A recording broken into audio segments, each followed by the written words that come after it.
everybody is in. Welcome everybody to today's community conversations. I'm Sarah Claflin, the Education and Communications Manager for the museum, and we're glad to see you all here today. The Civil Discourse Lab, Alexa McNamara will be facilitating this program. Christina DeRocher, the Director and Curator of the Museum of Art, will give a brief intro, and then she'll hand it over to Alexa so that we can start our conversation. Christina, over to you. Great. Hi, everyone. So I'm Christina DeRocher. I'm the Director of the Museum of Art, and we're going to be talking about works of art that are on view at the museum, and you can also go online and take a look at them digitally as well.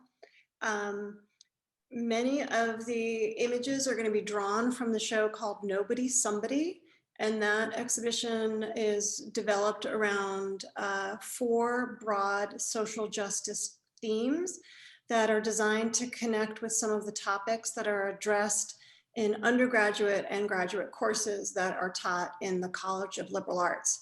So some of the images, again, around the 4 themes in the exhibition are women and gender expression, ability, migration and immigration, race and ethnicity. And some of the images are more literal in terms of how they fit those themes, and some of the images are more metaphorical. But the groupings are intended to be somewhat elastic so that you're able to bring your own ideas forward and how you read those images and what they mean to you in the context of your own life, your own views, and how you might approach those topics. So with that, I'm going to turn it over to Alexa. Hi, everyone. I'm Alexa. I am a fellow for the UNH Civil Discourse Lab, and we're really excited to have this virtual event in coordination with the Museum of Art to have a deliberative dialogue on the Nobody Somebody exhibit featuring a collection of interesting and provocative images. The CDL focuses on facilitating conversations that are important to a civic society and helping people to expand their perspectives. For this discussion, we want to invite you to speak honestly about your feelings on the exhibit and the themes within the pictures. We invite people to disagree, but we promote respect for others and gracious contestation. This way we can feel comfortable to share each other's stories. And I'd also like to invite people, if they feel comfortable, to turn their cameras on, just so that it feels like, you know, we're as much in person as we can be right now. And feel free to speak up when you want to talk. It's nice to build off of each other's ideas. And if you find yourself waiting for a long time and you have a thought, just feel free to raise your hand and I can come to you. So first, I'd like to show some of the CDL's ground rules that we like to remember as we're having this conversation. So the ground rules that the CDL has are to be authentic, inclusive, and respectful in your engagement, to listen to appreciate another's perspective, practice gracious and constructive disagreement, share speaking time so everyone has an opportunity to participate, maintain confidentiality and avoid generalizing, and to uphold and appreciate the participatory process. Does everyone feel good about those ground rules? All right. Okay, so I would like to just go around to start, and if everyone could say their name and why they came to the conversation today. And I'd like to start with Madison, and then when you're done, Madison, if you could just have someone volunteer someone else to introduce themselves. Hi everybody, my name is Madison. You can call me Maddie. Most people call me Maddie. I came here, I'm a fellowship student at the Museum of Art. I also am just looking forward to talking about social justice issues just because it's something that I feel like is really relevant today. Taking intro to anthropology as well as a intro to cultural education class. So I feel like it's just really relevant to talk about now. And I'd like to volunteer Marilyn.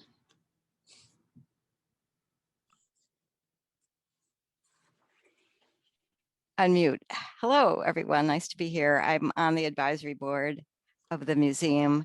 So I'm just really an observer today, but the social justice issues are affecting all museums, and I'm interested in learning as much as I can about what's going on and how to do better.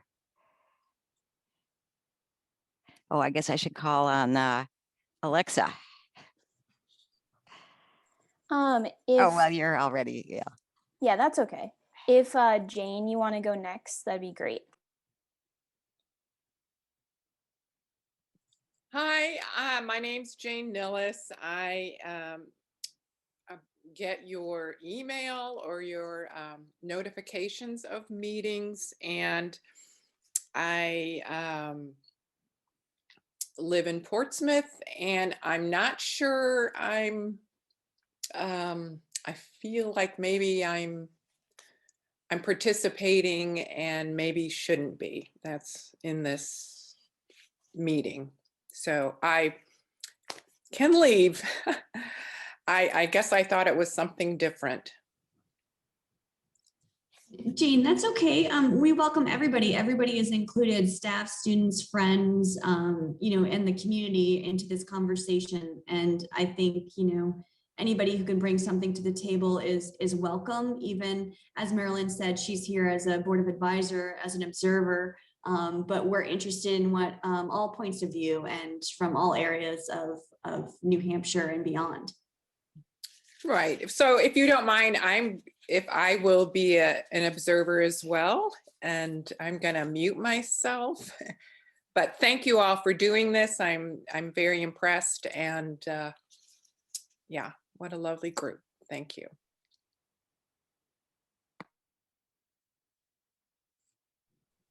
Alexa, it looks like Carol Whalen, she has no audio, so she will be listening in. Okay. All right, so next I'm going to share my screen and show some of the images from the exhibit. And then we'll take a minute to look at those, and then we'll kind of reflect on the exhibit from there.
Okay, so I know that it's kind of like hard to go back and forth, like not have the pictures right in front of you, but does anyone want to speak to what their first impressions are of these images and what they notice?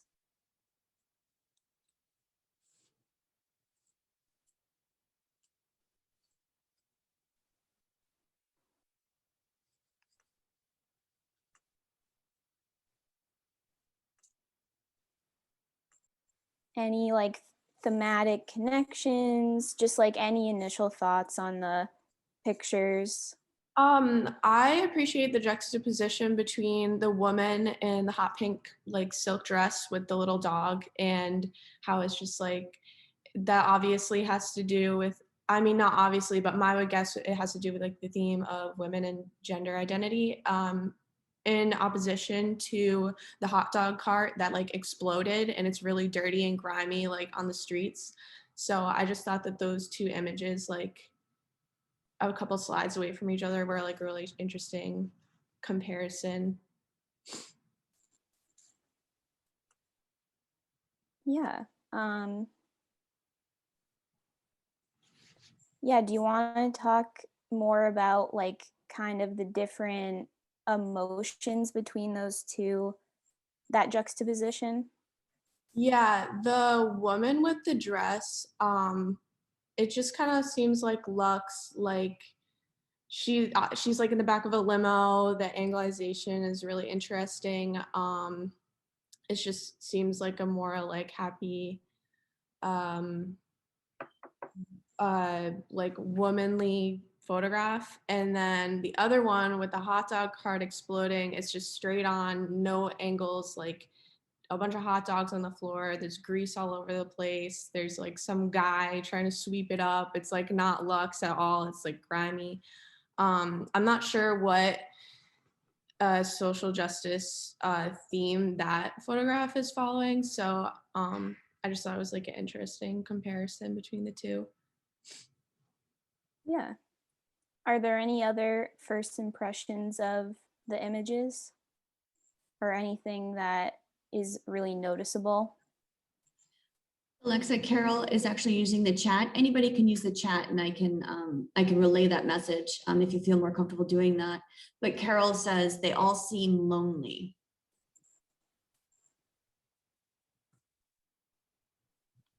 And Alexa, if it helps, you can share the image and we'll still be able to see one another if that helps at all, if you wanted to be able to do that.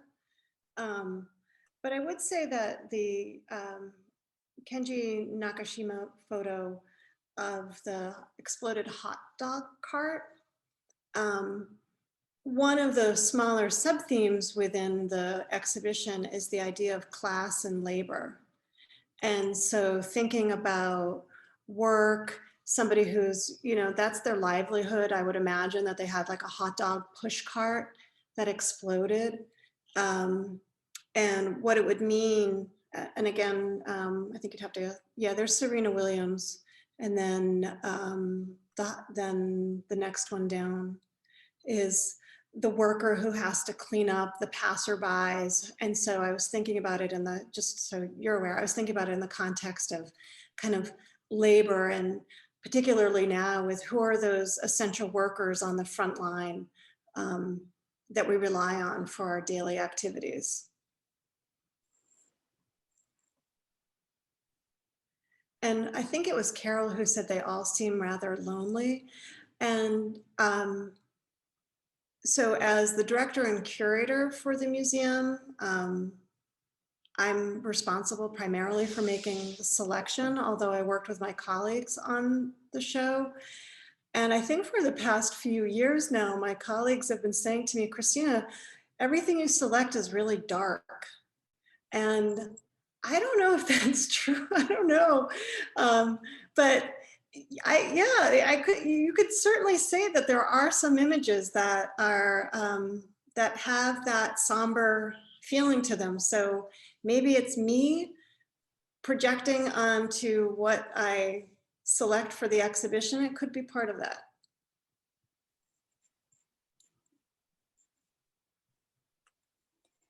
Yeah, I know that there are people that said they really wanted to observe this conversation, but I'd like to just reiterate that we really are interested in a variety of perspectives in these conversations. So if you do want to share any of your observations, it would be really appreciated. And I think everyone here is very open to hearing whatever thoughts may come up for you in this exhibit.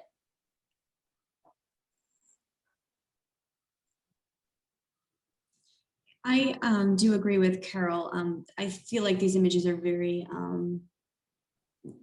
very singular, very, very lonely, very quiet, almost like really capturing a moment with, you know, whether there's people in there or in the image, or you know, the one of the trailer park, I think, is also very almost haunting as well.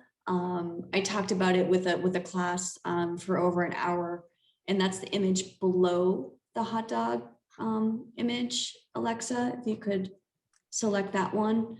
And we talked about this image for quite some time, haunting and also like mysterious. And we also, you know, looked really, really deep into this photograph and started talking and about what we saw and what other people saw, and then building off of those things as well. And it ended up being the only image that we talked about during that class. And it was really fascinating what you notice, and then what you talk about, and what you start to think about, and the people you start to think about, and who lives here, and you know, what's going on, and why does it feel so, you know, haunting. And so some of those things came up, as well as questions. You know, we all had questions. Christina, I don't know if you know, I know you can't see my cursor, but you know, there was a lot of questions about the light that was there shining on the trailer itself, and was that put there by the photographer, or was that there? No, this is a photograph by Robert von Sternberg, and he's using, for the most part, the artificial illumination that's provided by the, you know, different types of night lighting. But in terms of this particular photograph, why I included it in the show is he was documenting one of the few remaining trailer parks on the California coastline.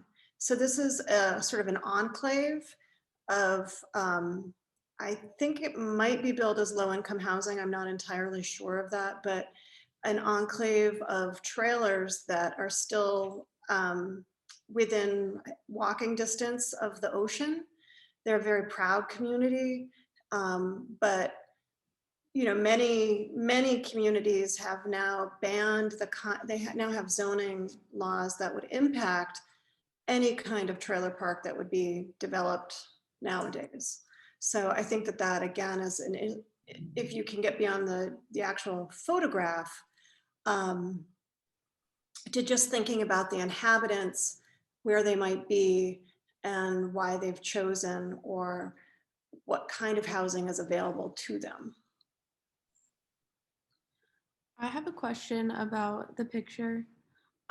When you were talking with the class, Sarah, did anybody say that it looks like the trailer, like that is less lit up, is collapsing? Because that's what I see. It kind of looks like it's falling over, but I can't really tell.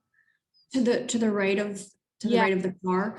No, they actually thought it was a more upgraded mobile home where you could pull it away. It was more like an RV with an awning. They didn't see it as anything but kind of an upgrade, where maybe they don't leave it there. We also, you know, talked about maybe this is just a kind of a seasonal trailer park home where people could remove their trailers, but no, definitely not in that direction.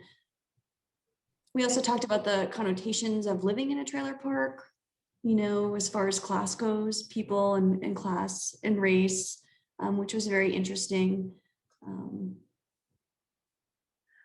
Yeah, and one of the things too that, again, for the students in thinking about shelter and housing, you know, Southern New Hampshire has a really significant housing crisis. And much of that is due to the fact that it has a lot of factors, but the size of the lots and the zoning that towns have passed prohibit, you know, higher density housing. And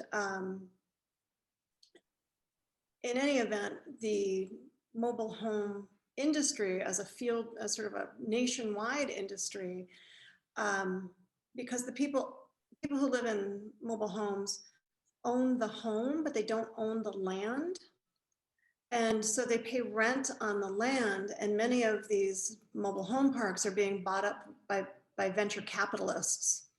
And they're essentially exploiting the ability that they have to raise the rent on the land and displacing the people, so that then venture capitalists can just bring in other people who might not have a lot of housing options and sort of force them to pay more, doubling tripling the rents on the actual lot that they have. So there's really not only does Southern New Hampshire have a crisis in affordable housing, but for people who are currently living in mobile home parks, they're often being displaced.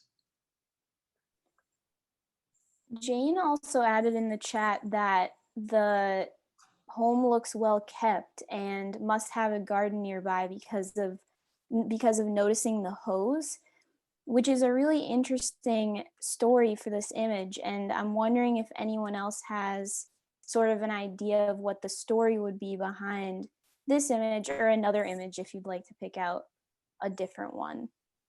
So Jean, that's a really good point. And in the class that I spoke about this image for over an hour with, they talked about that garden hose for a very long time and wanting to see more, thinking that this person or this family had a garden and they would like to see this in the daylight and see what their garden looks like. And so that's very interesting that you noticed that as well as a focal point.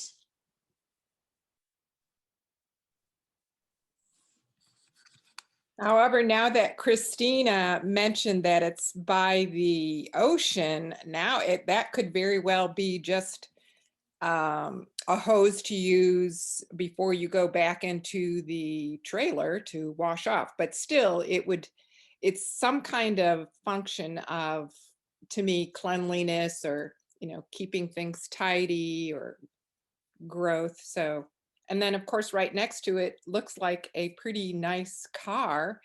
So yeah, it could be a way of life, like I think it was also Christina said that they use this mobile home when they come down from the winter, where they're staying in New Hampshire or something. I don't know, but and also, happy news on the mobile home front here in Portsmouth. There was a group of people that bought their mobile home park. They got together and bought it. Unfortunately, it wasn't quite as well kept as the neighborhood wanted it to be. And so, however, they got some kind of grant if they cleaned it up, and they had to go through the housing board, etc. And it passed. And so that is also happening, a movement where communities are supporting it. I don't remember the name of the board, that was giving it the grant, but it was within, it was a New Hampshire group. Yeah, that's very interesting. Can you hear me? Yeah. Yeah, because certainly this picture does make you think about all the stigma of trailer parks. I live in Londonderry, and we have a couple of mobile home parks, and people look down on them clearly. I mean, there's the old saying of, trailer trash. These people are really just assumed to be lesser people, which really isn't the case, because they're living in our community, and they're getting a good education for their kids, and there's so little affordable housing in Londonderry. We have 1 acre zoning, so it's really amazing that the trailer parks are still here. And it's an interesting concept that she just brought up, that this could be someone's sort of summer home, their beach house, with their little car under the awning. But it's probably someone's home, and I think we have to learn to respect people who have homes like this. We had actually a babysitter who couldn't afford to buy a home, her family, and they did buy a trailer, and I don't know what happened, but they lost a lot of money on it and they had to sell it. It was a terrible investment. And, you know, that just puts people who are trying to get by back further.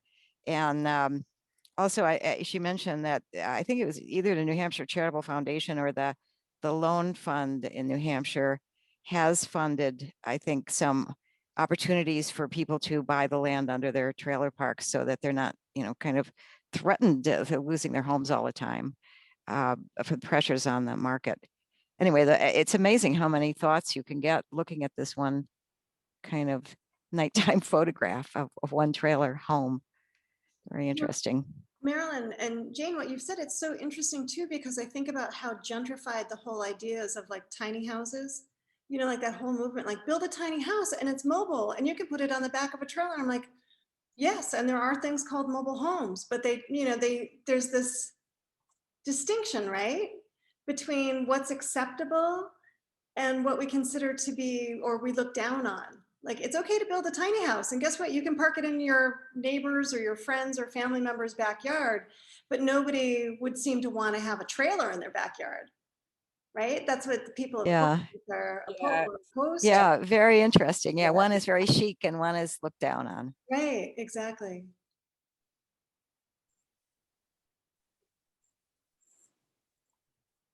Yeah, is there another image that we want to discuss that really stood out to people?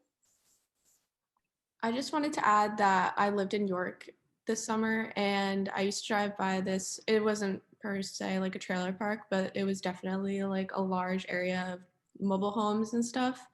And I was thinking if it wasn't in York, Maine, and moved to like a different area of the country, or even maybe even farther northern Maine, it would be looked at completely like differently. Like they're on two totally different levels, which is just like, it just like highlights that the way that we think about mobile homes in different areas.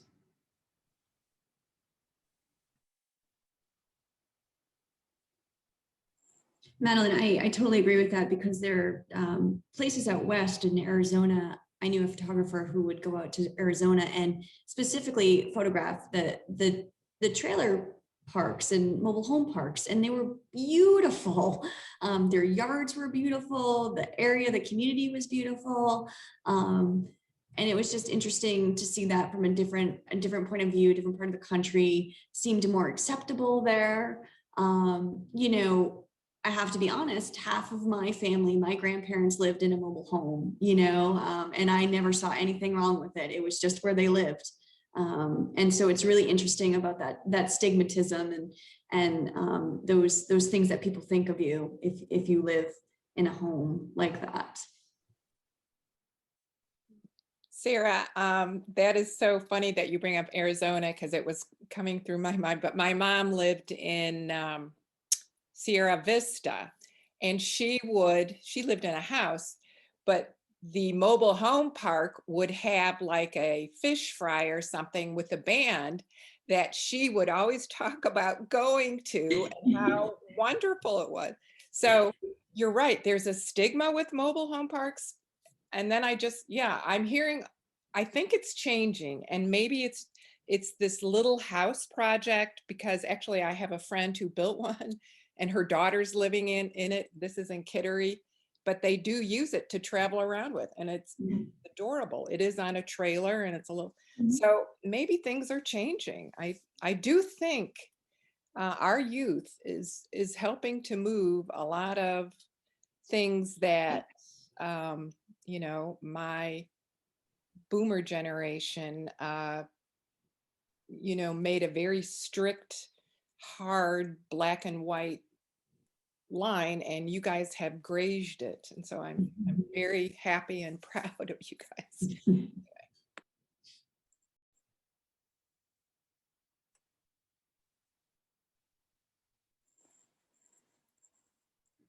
How do people think this this image connects to some of the other images that we also saw? Like, what are kind of the thematic connections between this image and some of the other images in the exhibit? Alexa, would you mind like scanning through them maybe one more time? Yeah.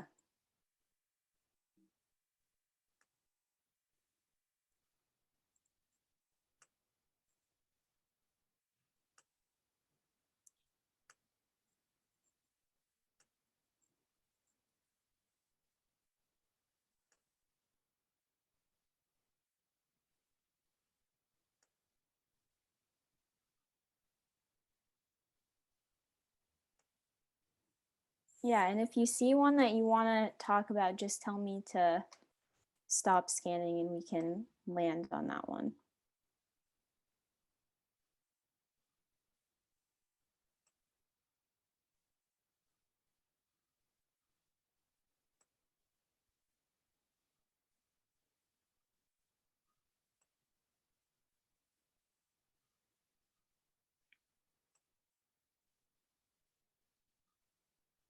Well, Alexa, I would say from just a few of the images that you've passed through, and again, they're not arranged this way, so they wouldn't be together in the exhibition, but just that idea of shelter.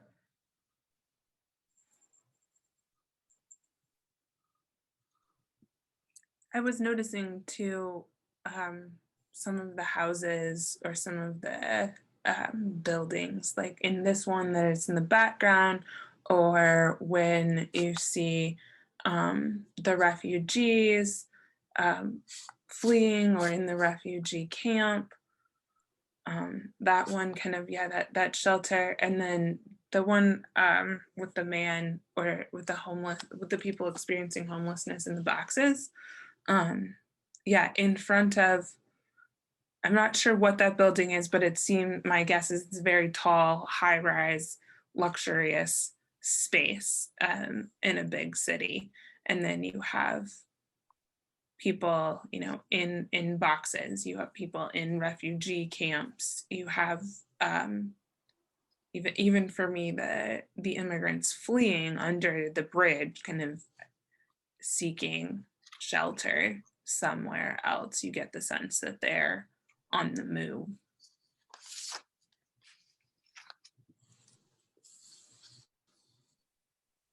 Yeah, I'm interested in that picture of a mother and her daughter.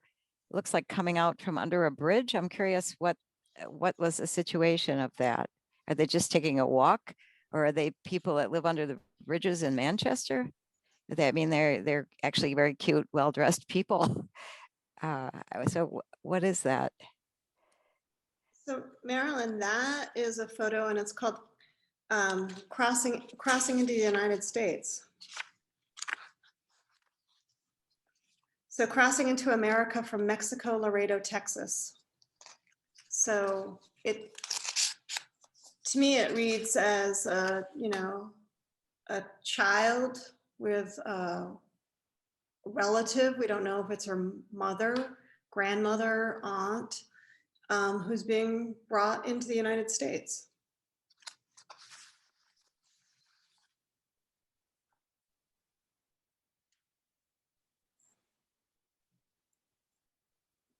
So would this be happening anymore? I mean, does this happen? Now that we have all of is this depicting something that is in the past? This is from 2006. So I know that the border has been reinforced in places, but that horrendous car accident that happened this weekend, there were 25 people that were in that SUV that was hit by a truck. So those people had crossed into the United States at some entry point undetected. Yeah, I don't know if this particular bridge has been, if you can still cross there. I'm not really sure, Jane, of like the. Yes. Was there a title for this photograph? Yeah, crossing into America from Mexico, Laredo, Texas.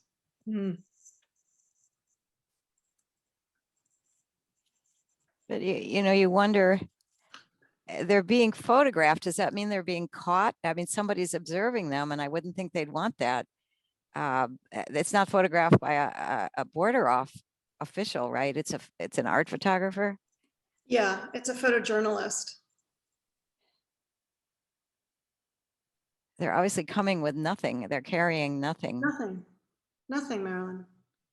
It makes me wonder, like, is she working in the United States and bringing her daughter or granddaughter and they go back and forth every day? Because they're, like Marilyn said, they're dressed pretty well.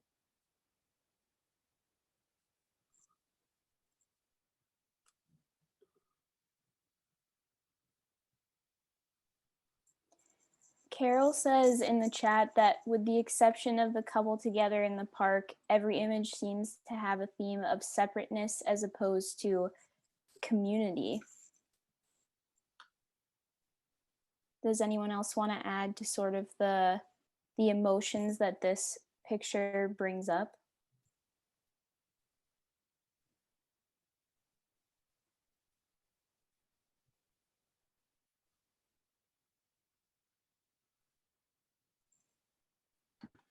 There is sort of a sense going along with what Carol said about the separateness of like things on the border. So in this one, you know, we know that they are literally on a national border. The Russian photo, you have him, you know, on the outskirts of the town, right, with the town landscape behind him. In the hot dog cart picture, right, you have all of these people against the building, you know, watching, creating a perimeter around the people in boxes are also sort of bordering those doors, creating a perimeter around them. So like when I think about the stories, it's kind of like, yeah, all of these people are like people are on the margins, right? They're a nobody, but they're also somebody. So how do we bring them in from the margins to become a somebody, which is like kind of, we're interested in trying to tell their story. Like, who is this somebody that we see separated? That's very interesting, Lydia, because there's also Serena Williams in her Cadillac, but she's separate too. You're right. Interesting, very interesting. Yeah, and she's, you know, fame separates you. It does.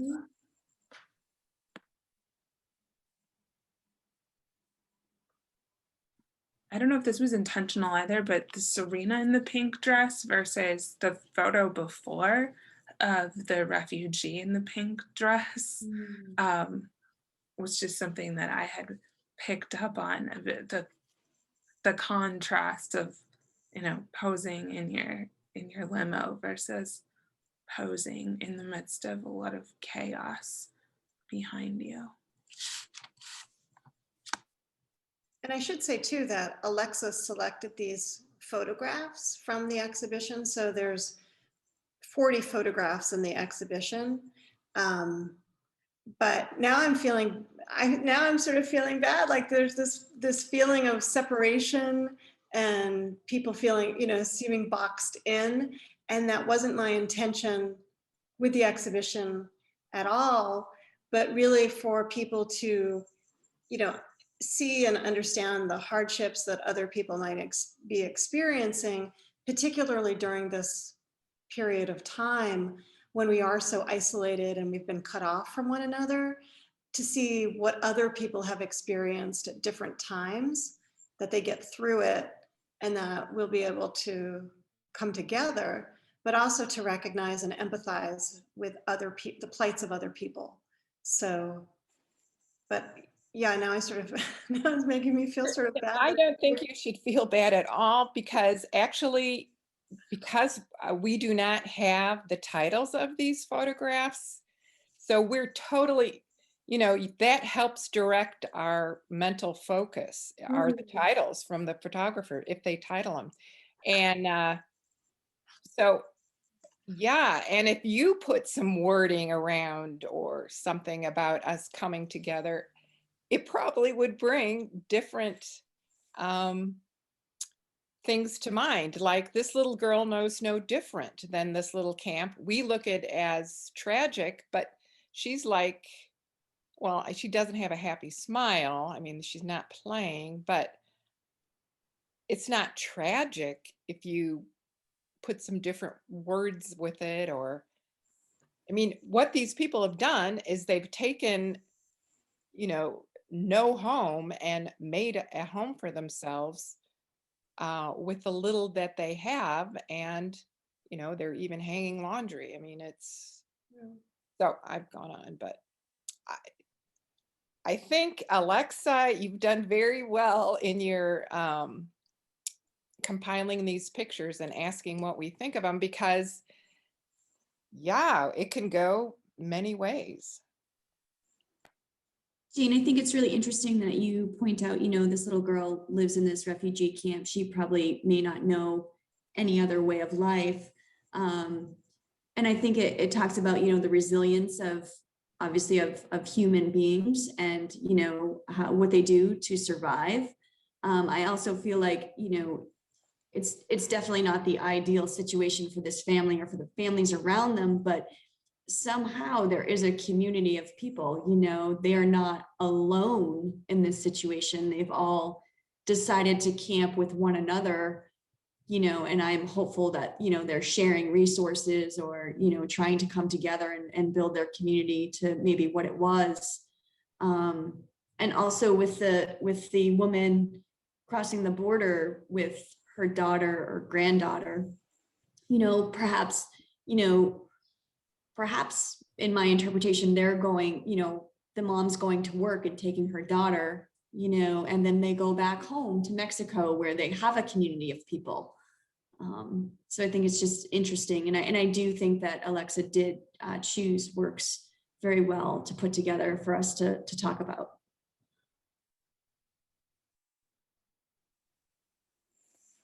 Yeah, and Christina, you certainly shouldn't apologize for showing powerful images like this. It's kind of in the muckraking tradition. I mean, the idea is that you not only empathize, but maybe it spurs you to action. Maybe you're going to send a donation next time you hear that they're starving refugees or in Yemen or something and they need aid. Or maybe you'll work for some more justice of housing, or that's the whole idea of photographers like Lewis Hines and muckraking authors and documentary filmmakers. They want to inspire us to make it a better world. Oh, yeah, I just meant for people on this call and for this program to be able to discuss difficult situations, but I didn't want it to be like dark and to be a depressive experience. But yes, the images are all really powerful in their own way, particularly Peter Turnley, whose work this is by, to go into war-torn countries, to go onto the streets during wartime. His work is incredibly powerful. Yeah, that was an interesting point about saying that that these images can sort of call you to action in your own life. Does anyone have anything else to say about how these images could help you reflect on your own life and sort of your own sense of place in the world?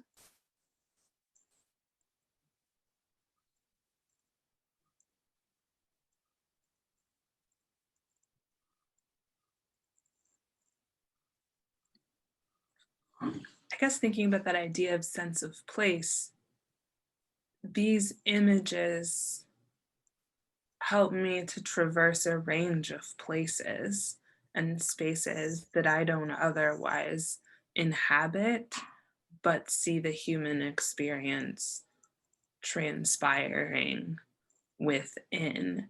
And that then can sort of help me reflect on my own place in the world.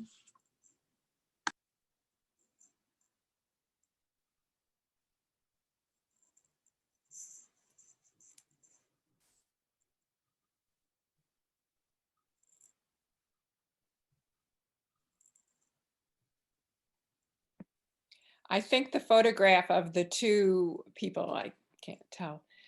Yeah, I love this one. It's just, so that's something about saying, yeah, if you want to the powerfulness of having green space, of having a place where you feel comfortable, you know, could be a college quad, could be Prescott Park in Portsmouth, for people just the beauty. So people that don't have that, that is frightening, because this is like an experience that everyone should have at some point in their life, just to be this comfortable, you know, with one another and within your environment. I don't know. Jane, I love this photograph. I love the way that they're like completely entwined, where his arm is under her leg and she's leaning up against his knees. And they're so relaxed and just, you know, she's partly in the shade, he's in the sun. Yeah, they're just. It is. It's where I want to be. I want to be there right now. I want to be those people.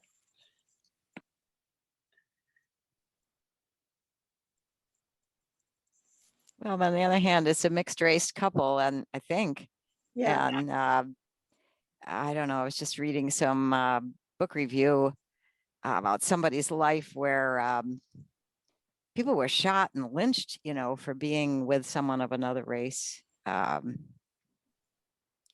Anyway, it could be a dangerous, potentially dangerous situation unless they're in a safe place.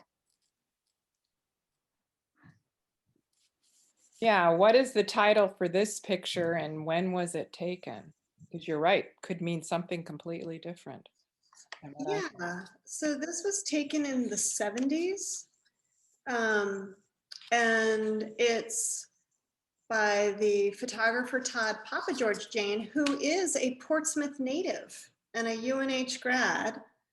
And this is taken in New York Central Park. I think it was 72. During a period of time when New York was experiencing incredible hardship and their budgets had been slashed and the park had fallen into disrepair. And so the park itself had started to become overgrown and the grass wasn't kept. When I spoke with Todd Papageorge about it, he said there were aspects where it was like wildflowers and very pastoral because they couldn't afford to mow the grass anymore. So yeah, this is a photograph from the 70s, I think 1972. So Marilyn is spot on, but isn't that funny what it conjures up without knowing the background?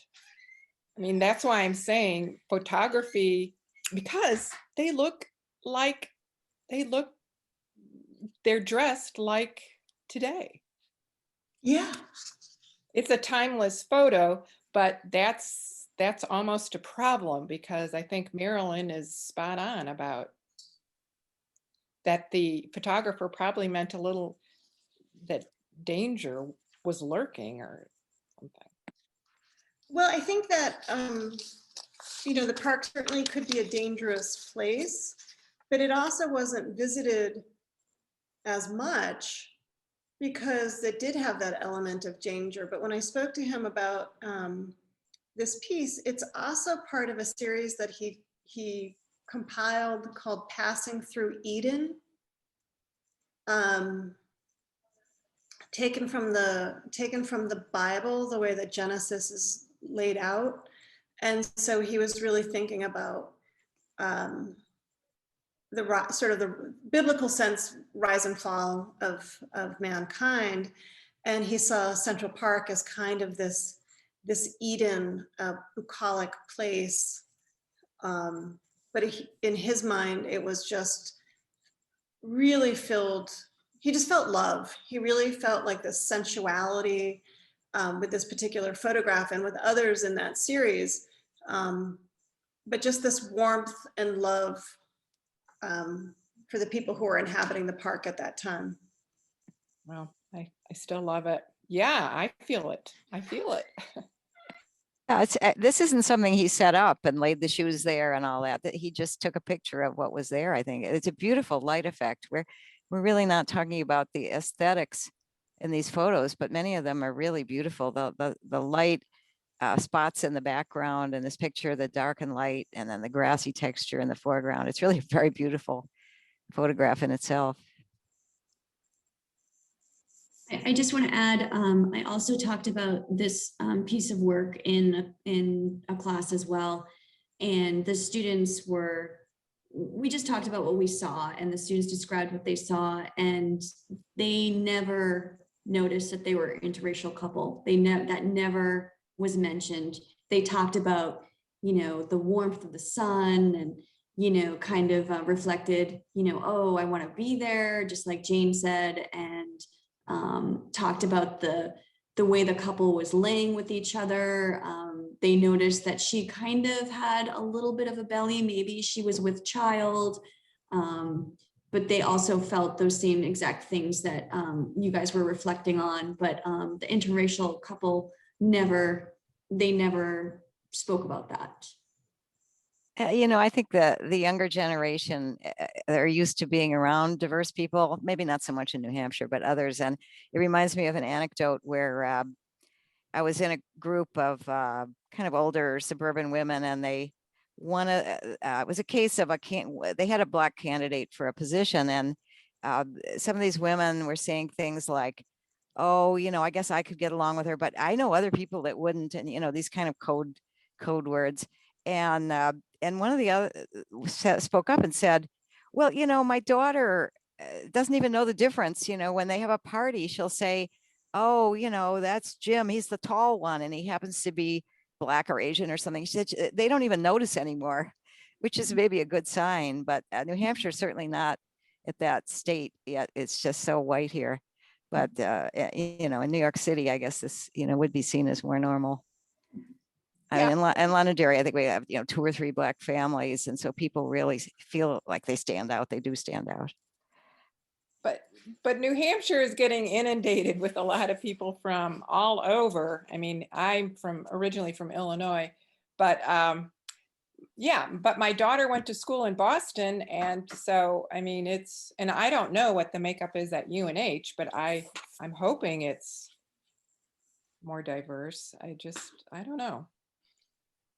So I'll share just a story with you in terms of like the power of words and titles with this exhibition. So this was a gift from the artist, and on the back of the photograph, it's inscribed. And the other image that we have in the show from Todd Papa George shows a man that looks like he's fallen off of his bicycle. His bicycle is kind of askew. He's got no shirt on. He's face down. He really looks like he's just crashed out, just sort of bombed out in the middle of the grass on the bicycle. And what the back of this photograph is inscribed with is damaged Central Park, New York City. So when I spoke with the artist, I asked him, I said, why is this title called Damaged? What's wrong with the couple?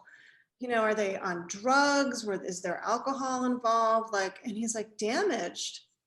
He said, that's not the title of the piece. I said, well, that's what's inscribed on the back.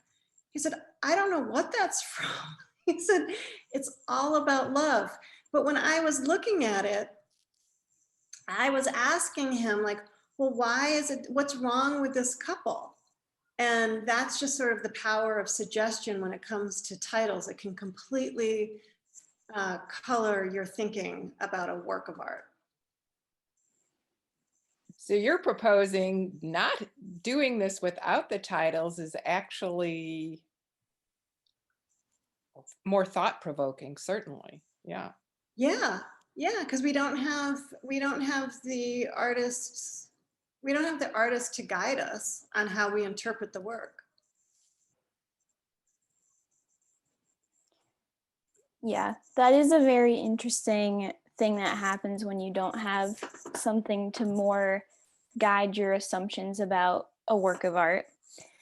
As we're running low on time here and only have about a minute left, I wanted to just thank everyone for coming and having this great conversation. And I'd also like to encourage everyone that if you haven't seen the full exhibit, the full virtual exhibit online, please go and view that, because it is a great exhibit and this was just a sampling from that. So if you want to view it in the order that in the chronological order that Christina arranged, I'd very much encourage you to do so, because there are a lot more themes that come up when you look at the full, 45 or so pictures in the exhibit.